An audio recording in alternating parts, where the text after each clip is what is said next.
본문의 말씀을 가지고 앞으로 8주 동안 복 있는 사람은 이라고 하는 제아의 말씀으로 함께 은혜를 나누고자 합니다. 한 달 전쯤인 것 같아요. 한 권의 책을 저는 만나게 되었는데, 프랑스의 정신과 의사이자 심리학자이고 글을 참 잘 쓰는 프랑스와 르로르라고 하는 분이 쓴 꾸베시의 행복 여행이라고 하는 책입니다. 여러분, 이 책은 나오자마자 12개국의 언어로 번역이 되어서 많은 이들에게 읽혀지게 되었고, 출판 당시에 유럽에서 가장 많이 읽히고 있는 책으로 꼽혔다고 합니다.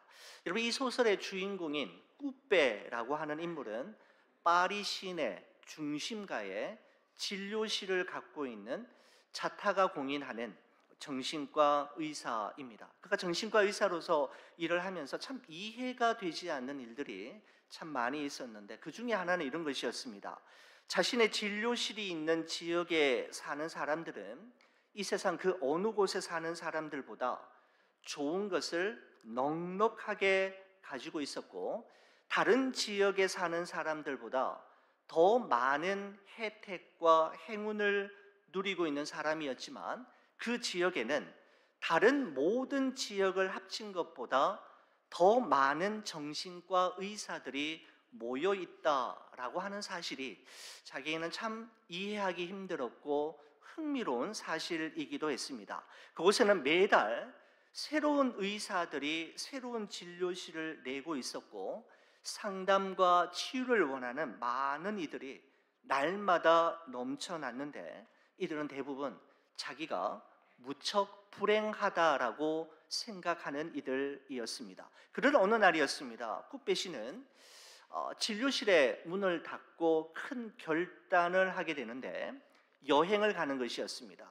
여행을 가는 이유는 이것이죠. 도대체 무엇이 사람을 행복하게 하고 도대체 무엇이 사람을 불행하게 만드는지를 알기 위해 여행을 다니며 만나는 사람들과 더불어 그 비결을, 그 질문에 대한 답을 찾아가기 시작하는 것이었습니다. 만일 자신의 행복의 비결이 있다라고 한다면 반드시 그것을 찾아내고야 말겠다라고 하는 굳은 다짐과 함께 이 여행을 시작하게 됩니다. 여러분, 그러면서 첫 번째 행선지인 중국으로 가는 비행기를 타기 위해 공항에 도착했을 때이었습니다.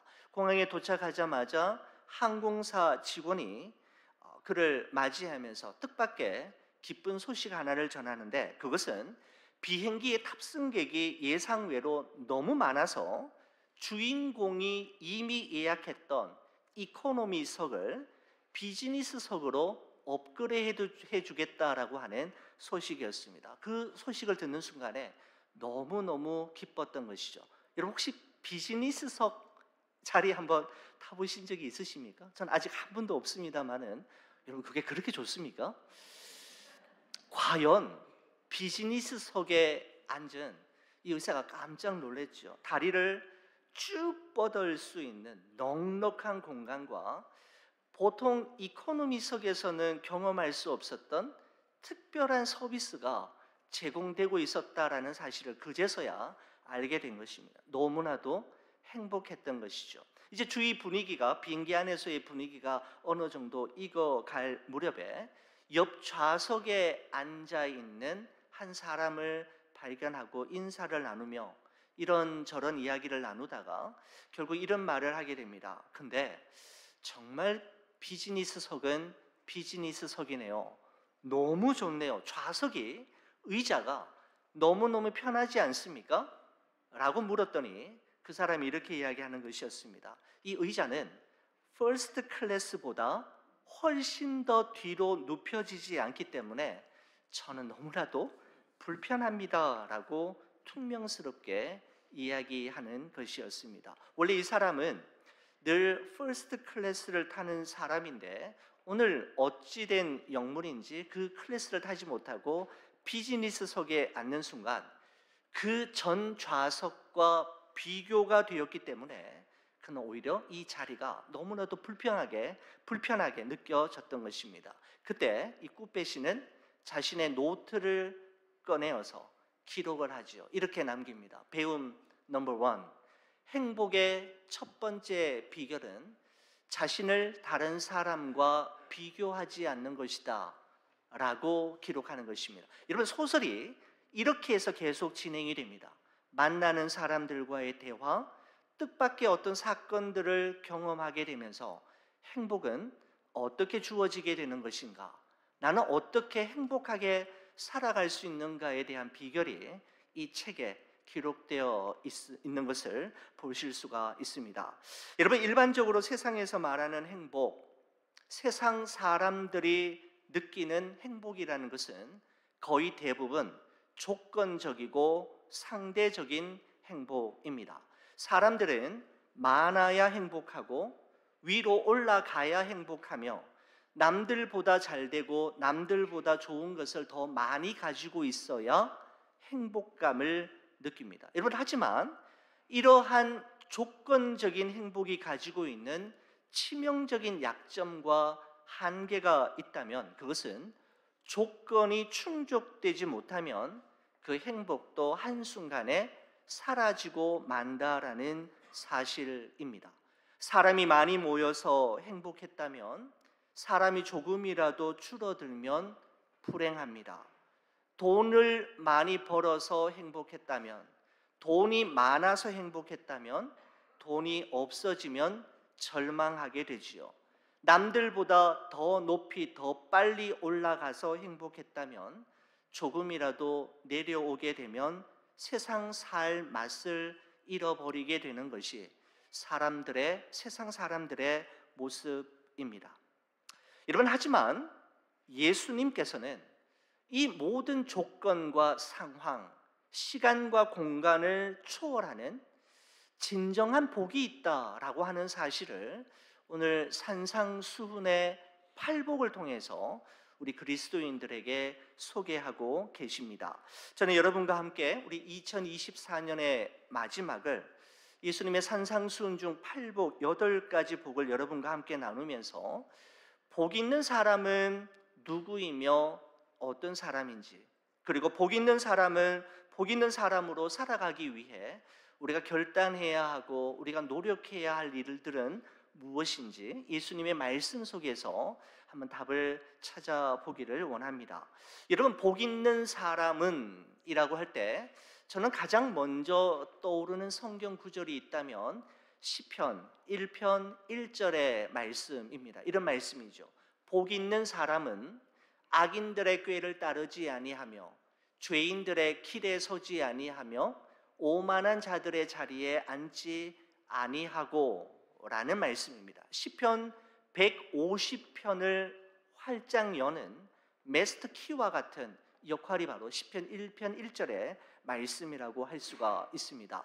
여러분, 히브리어로 복이라고 할 때 일반적으로 성경에서 2가지 단어를 사용하고 있는 것을 확인할 수가 있는데, 첫 번째 단어는 바라크라고 하는 단어입니다. 여러분, 이 단어는 인간의 선행 여부와는 상관없이, 인간이 어떤 일을 했든지 안 했든지와 상관없이 아무런 조건 없이 주어지는 복을 이야기할 때 바라크라고 하는 단어를 사용합니다. 여러분, 그런데 이 바라크라고 하는 단어가 구약 성경에서, 아니 성경 전체에서 가장 먼저 사용된 것은 창세기 1장이었습니다. 창세기 1장 22절에 보면 이런 말씀이 있습니다. 하나님이 그들에게 복을 주시며 이르시되, 여기서 복이 바로 바라크라고 하는 단어입니다. 생육하고 번성하여 여러 바닷물에 충만하라, 새들도 땅에 번성하라 하시니라 라고 되어 있습니다. 여러분, 여기에 사용된 복은 사람이 무엇인가를 했기 때문에 그 함의 대가로 받는 복이 아니라 아무런 조건 없이 이유 없이 주어지는 복이라는 것을 알 수가 있지요. 그죠? 그래서 바라크라고 하는 단어를 사용함이 적절합니다. 여러분, 성경에서 복을 이야기할 때 주로 두 번째로 사용되는 단어가 바로 아슈레이라고 하는 단어가 있습니다. 여러분, 성경에서 아슈레이라고 하는 단어가 사용될 때는 하나님의 말씀에 순종하고 그분의 뜻대로 살아갈 때, 다시 말씀드리면 조건적으로 누릴 수 있는 복입니다.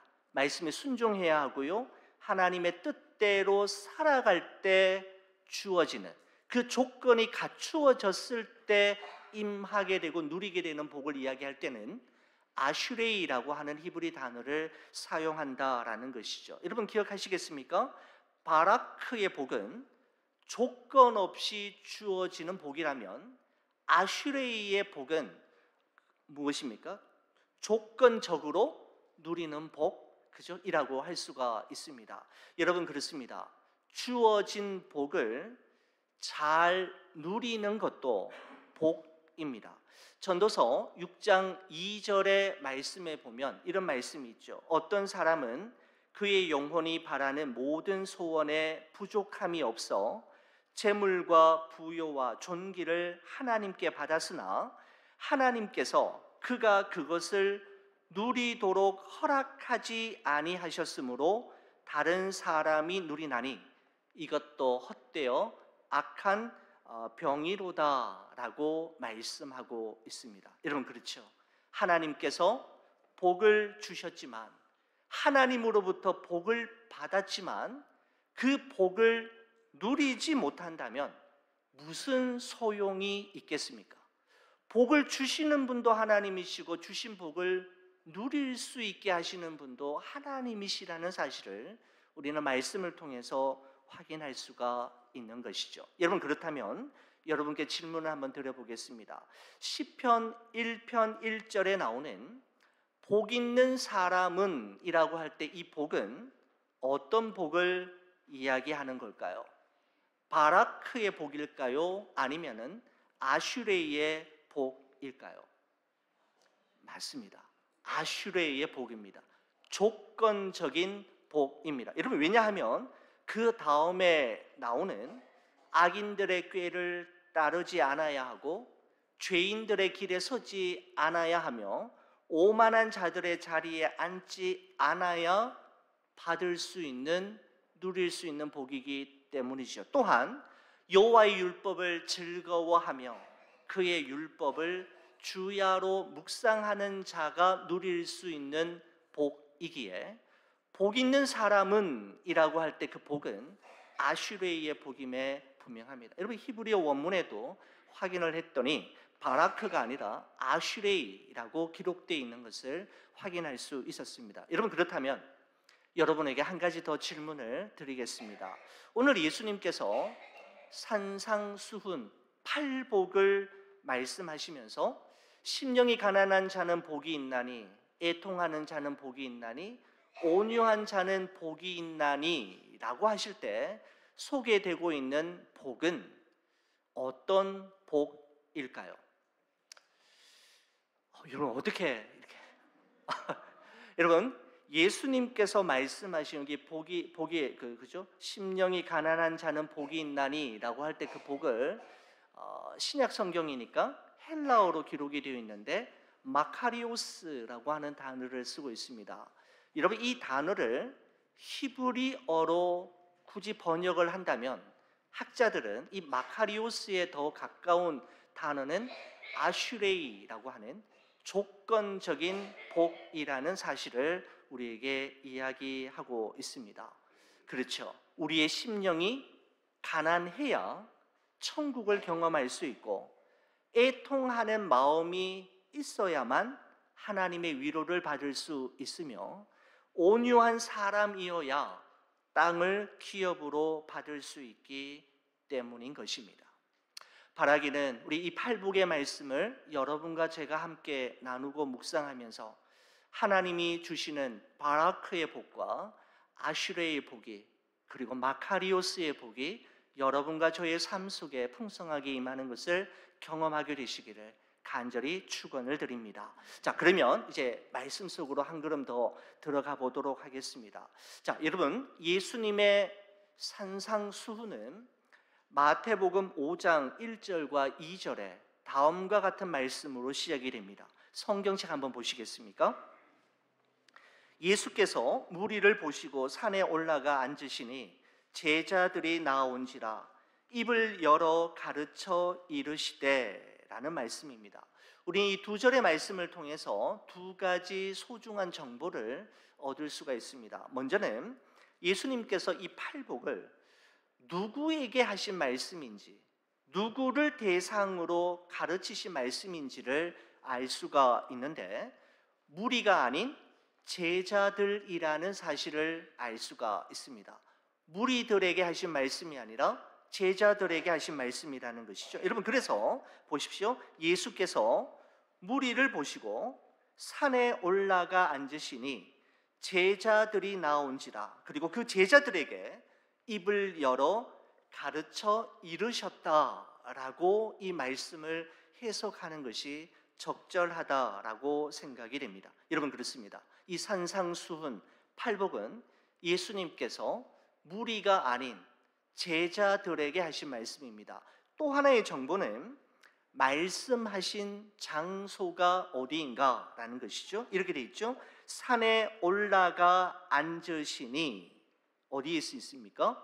산 위에서 하신 말씀, 산 위에서 가르치신 말씀이라는 것입니다. 여러분, 그래서 우리가 산상수훈, 산상설교라고 부르고 있는 것이죠. 여러분, 그렇습니다.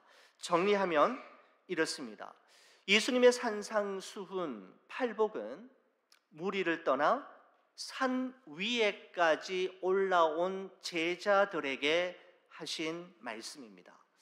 여러분, 이 말씀을 그냥 지나칠 수 있겠습니다만은 우리가 이 사실에서 건져내어야 할 중요한 포인트가 하나 있다라고 생각이 됩니다. 여러분, 이 사실은 우리에게 하나님을 만나기 위해서는, 주의 말씀을 듣기 위해서는 특별한 장소가 필요하다라는 것을 이야기하고 있습니다. 여러분, 보다 엄밀하게 말씀을 드린다면 그 특별한 장소가 하나님을 만나게 하는 것이 아니라 그곳에 나아갈 수밖에 없는 마음, 이 하나님을 만나게 하고 그곳에까지 나아가게 만드는 마음이 주의 말씀이 들리게 한다라는 사실이지요.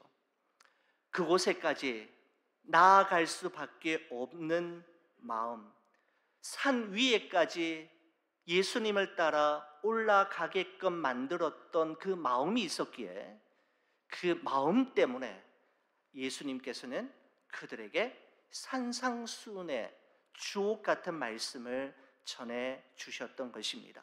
사랑하는 우리 교우 여러분, 한 해가 저물어가는 이때에 우리가 팔복의 말씀을 나누면서 하나님을 향한 바로 이 마음이 회복되어지기를 주의 이름으로 간절히 축원을 드립니다. 여러분, 그렇다면 우리가 하나님 앞에서 회복해야 할 우리의 마음, 그 첫 번째 마음은 어떤 마음일까요? 바로 3절 말씀이죠. 심령이 가난한 자는 복이 있나니 천국이 그들의 것임이요 라고 말씀하고 있습니다. 회복되어야 할 우리의 마음, 하나님이 찾으시는 우리의 심령은 바로 가난한 마음, 가난한 심령임을 말씀하고 있는 것입니다. 여러분, 제가 우리 팔복 말씀으로 강해 설교를 하면서 여러분에게 도전을 한번 드리고 싶습니다. 우리 매주마다 이 팔복의 말씀을 하나하나씩 외워가는 것입니다. 여러분의 얼굴 표정을 보니 짙은 먹구름이 끼는 것 같습니다. 외우는 것, 정말 자신이 없지 않습니까? 어떻게 이 팔복을 다 외운단 말인가, 그죠? 여러분, 제가 다음 주일날 우리 성도님들에게 예수께서 무리를 보시고 산에 올라가 앉으시니 제자들이 나온지라 입을 열어 가르쳐 이르시되 라고 하면, 이렇게 운을 띄우면 여러분께서는 어떻게 해야 될까요? 심령이 가난한 자는 복이 있나니 천국이 그들의 것임이요. 그렇습니다. 이미 하나 외우셨습니다. 요렇게 하는 겁니다. 그래서 둘째 주에는 첫 번째 거와 두 번째, 셋째 주에는 첫 번째, 두 번째, 세 번째 하다 보면 8가지 복을 다 외우실 수가 있게 되겠습니다. 여러분 외우는 거 다 부담되시지 않습니까? 괜찮으십니까? 예. 혹시 물이나 예. 아이고 죄송합니다. 제가 여기 물이 있는데 아유 죄송합니다. 네. 자, 여러분 외우는 게 참 부담이 되잖아요. 그 중에 하나는 정말 힘들게 외워도 돌아서면 잊어버리게 되니까 이거 외워서 뭐 하나 라는 생각이 여러분 드시지 않습니까? 뭐 저도 마찬가지입니다. 여러분 그런데 예전에 제가 한번 말씀드린 적이 있죠. 잊어버리지만 잃어버리는 것은 아니다라는 말씀을 저는 그때마다 기억합니다. 여러분 맞아요. 우리 머리의 한계, 우리 나이의 어떤 여러 가지 한계로 인해서 말씀을 잊어버릴 수 있지만 잃어버리는 것은 아닙니다. 성령님께서 결정적인 순간에 우리가 잊어버리고 있었던 그 말씀을 생각나게 하시고 기억나게 하셔서 그 말씀 붙잡고 그 고난과 시련의 시기를 통과하며 그 장애물을 뛰어넘어 결승점까지 완주하도록 도우실 것입니다. 무엇을 통해서요? 우리가 신비에 새겨놓았던 하나님의 말씀을 통해서 그와 같은 일을 경험하게 된다라는 것이죠. 여러분 어렵지만 잊어버리지만 잃어버리는 것은 아니라는 사실을 기억하시고 우리 연말에 이 팔복의 말씀을 우리 신비의 새김으로 이 팔복이 여러분과 저의 복이 되기를 주의 이름으로 간절히 축원을 드립니다. 자, 여러분 예수님께서는 심령이 가난한 자가 복이 있다라고 하셨는데 여러분 예수님께서 말씀하신 심령이라는 것은 우리의 영혼을 이야기하고요, 우리의 내면을 이야기하며 우리의 마음이 머무르는 자리를 심령이라고 할 수 있습니다. 제가 책을 보면서 이렇게 표현한 것도 있더라고요. 심령이라는 것은 한 사람으로 하여금 그렇게 살아가게 하는 것, 그것이 바로 심령이라는 것이죠. 한 사람으로 하여금 그렇게 살아가도록 만드는 것이 바로 심령이라고 할 때 여러분 얼마나 중요한 단어이고 얼마나 중요한 것입니까? 그래서 이런 말이 있더라고요. 한 사람이 살아온 삶은 그 사람의 마음이 그린 궤적이다라고 표현하고 있습니다. 여러분 궤적이라고 하는 표현이 여러분 이런 말입니다. 수레바퀴가 지나간 자국이 궤적입니다. 무엇인가 하면 우리의 마음이 우리의 삶을 견인해가고 그려가고 만들어간다라는 것이죠. 그만큼 마음이 중요하고 마음가짐이 중요하다라고 하는 의미일 것입니다. 심령이 가난한 자라고 되어 있는데 여러분 가난하다라고 하는 여러분 이 단어를 또 우리가 한번 살펴볼 필요가 있습니다. 가난하다라고 하는 것은 우리가 일반적으로 말하는 물질적으로나 경제적으로 어려움을 겪고 있는 빈곤한 상태를 말하는 것이 아니라 누군가의 도움이 없으면 누군가의 도움에 의존하지 않고는 내 스스로의 힘으로는 아무것도 할 수 없는 상태가 바로 가난함이라고 하는 상태입니다.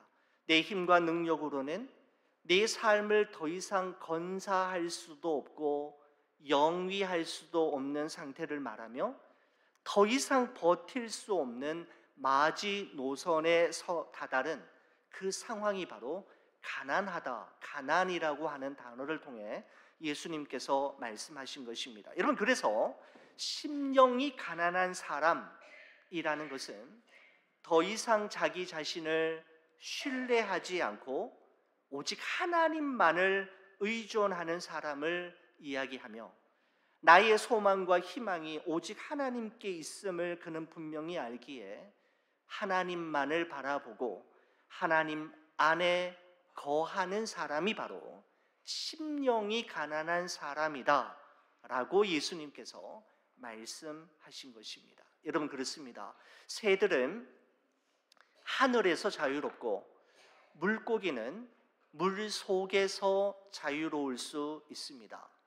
하늘을 높이 나는 연이 이 연줄만 없다면 나는 정말 자유롭게 푸른 하늘을 날아다닐 수 있을 텐데 라고 생각해 보십시오. 여러분 정말 그럴까요? 여러분 그럴 수 없지요. 연줄은 연에게 생명줄과 같은 것이며 연을 날게 하는 원동력이 바로 연줄입니다. 여러분 연줄이 끊어지면 더 높이 더 멀리 그리고 더 멀리 날 수 있는 것이 아니라 연줄이 끊어지는 순간 자유라고 생각하지만 연은 곧바로 추락하기 마련입니다. 여러분 그렇습니다. 우리 인생도 하나님께 연결되어 있을 때, 하나님의 품 안에 있을 때, 그리고 하나님을 바라보고 하나님께 의존할 때 우리는 그리스도인답게 살아갈 수 있고 진정한 평안함과 자유함을 누릴 수 있으며 천국을 이 땅 위에서도 경험하며 살아갈 수가 있는 것이죠. 여러분 심령이 가난한 사람을 묵상하면서 누가복음 18장에 기록된 바리새인과 세리의 기도가 생각이 났습니다. 바로 세리의 모습을 보면서 가난한 심령을 가진 이가 어떤 모습인지를 좀 생각해 볼 수 있었던 것이죠. 이런 바리새인은 어떤 사람이었습니까? 항상 자신이 기준이었습니다. 자신의 생각이 옳고 자신의 결정이 언제나 바르다라고 생각하는 이가 바로 바리새인인데 그가 하나님 앞에 이렇게 기도했지요. 바리새인의 기도를 한번 보십시오. 바리새인은 서서 따로 기도하여 이르되 하나님이여 나는 다른 사람들 곧 토색, 불의, 가늠하는 자들과 같지 아니하고 이 세리와도 같지 아니함을 감사하나이다. 나는 일해에 2번씩 금식하고 또 소득의 11조를 드리나이다 하고 라고 기도하고 있는 것을 보게 됩니다. 우리가 많이 보아왔던 본문이지 않습니까? 저는 근데 이 말씀을 묵상하면서 특별히 서서 따로 기도하였다라고 하는 서서 따로라고 하는 문장이 저에게 의미 있게 다가왔습니다. 여러분 서서 기도하는 것은 당시 유대인들이 기도하는 일반적인 자세이기 때문에 틀렸다, 문제 삼을 바는 아닙니다. 여러분 그런데 서서 따로 기도하였다. 저 따로라고 하는 단어에 우리가 좀 신경을 좀 쓸 필요가 있는 것입니다. 여러분 여기서 서서 따로 기도했다라고 하는 것은 기도에 집중하기 위해서 따로 어디에 가서 은밀하게 기도했다라는 것이 아니라 여기서 따로는 나는 다른 사람들과는 다르다라는 것을 구분짓기 위한 과장된 행위를 표현할 때 저 따로라고 하는 단어를 사용할 수가 있는 것입니다. 여러분 그래서 그는 다른 사람과 같지 않음을 감사했고 특별히 세리와 같지 않음을 감사했지 않습니까? 서서 따로 기도하였는데 그 기도의 의도가 참 우리와 달랐음을 볼 수가 있죠. 그럼 반면에 세리는 이렇게 기도합니다.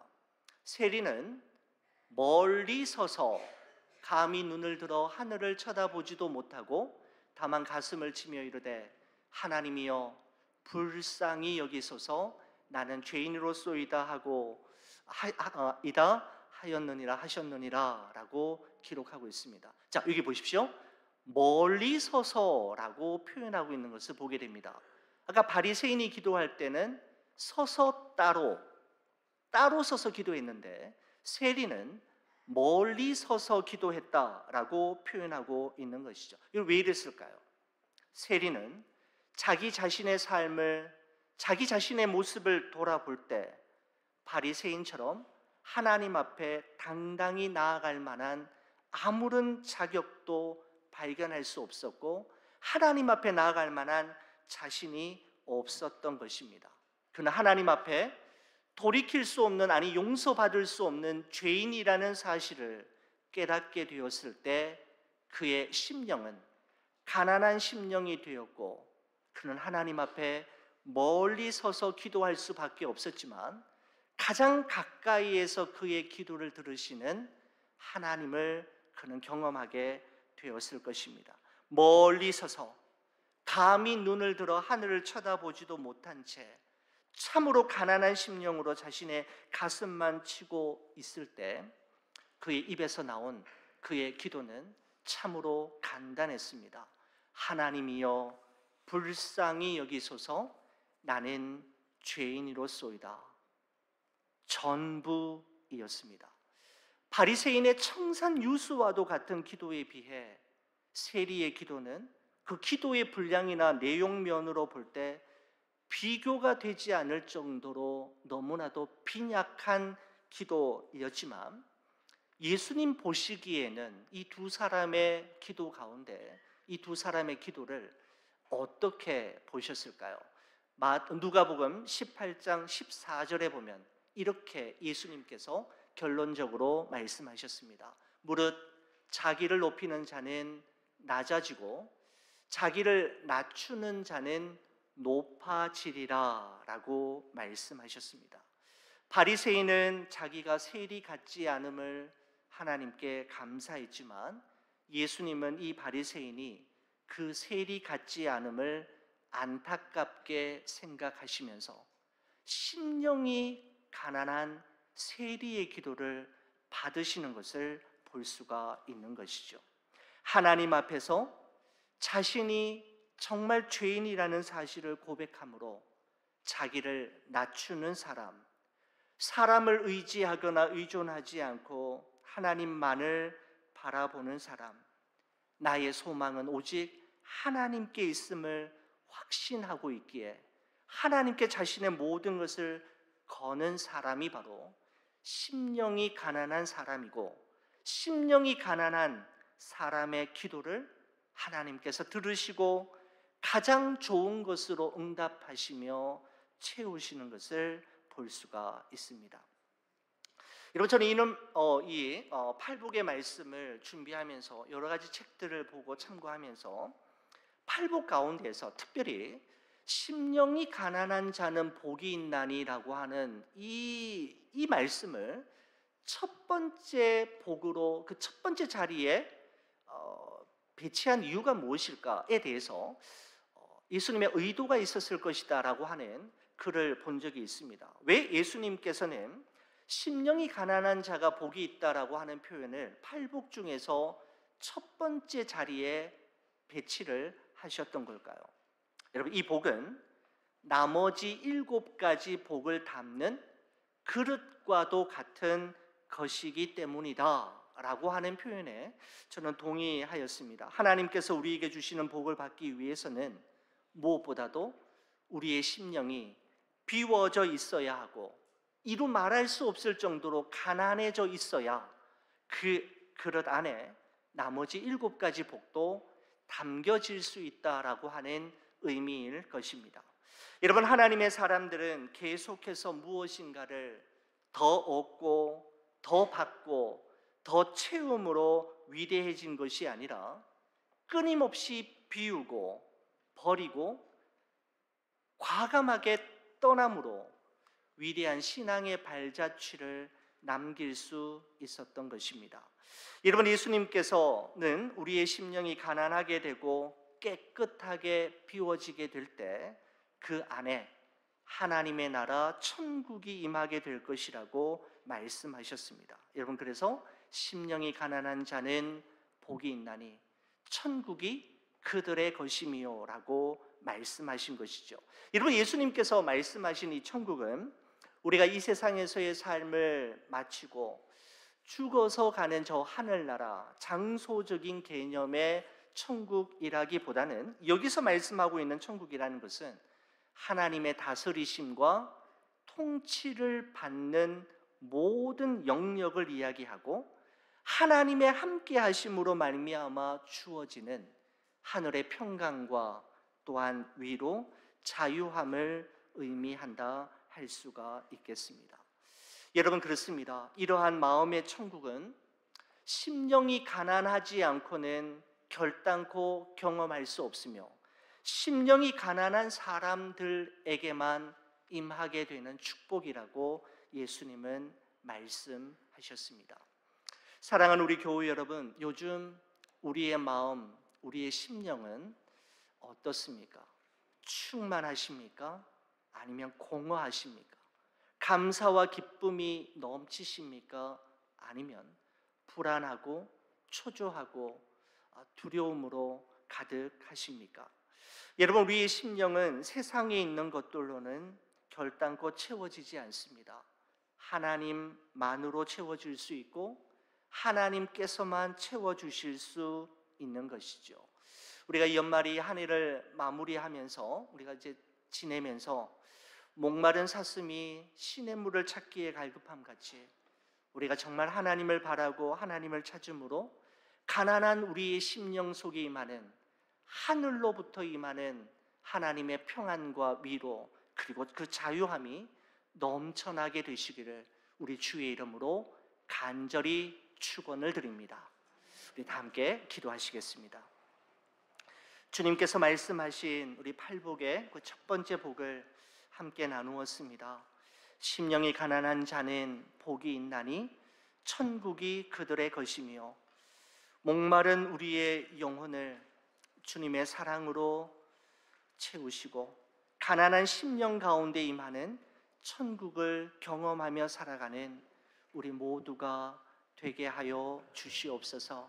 우리의 마음이 온전히 주께로 향하게 하시고 주님께서 채워주실 그 천국으로 가난해져 있을 수 있도록 도와주시옵소서.